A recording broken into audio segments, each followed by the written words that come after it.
like a pulote L'hanno berciati per coppelin L'idin chance nella fortuni Non è controllo non è donzu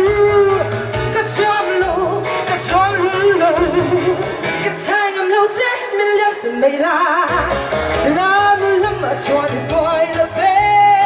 Sum le vai a boy boy la ve L'idin chance nella fortuni Non è controllo non è donzu Che pulo te Che tangam lo te mi liapsi mei la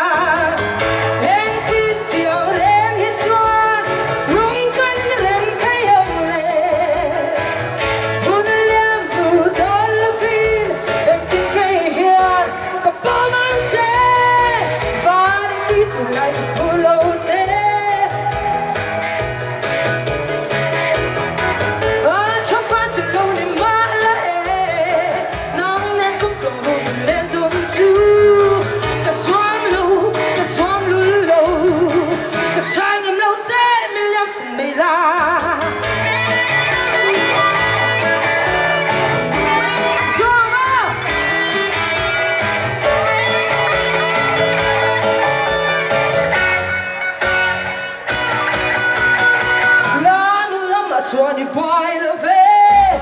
sulle vai a come puoi lo ve, di chance nella fortuni,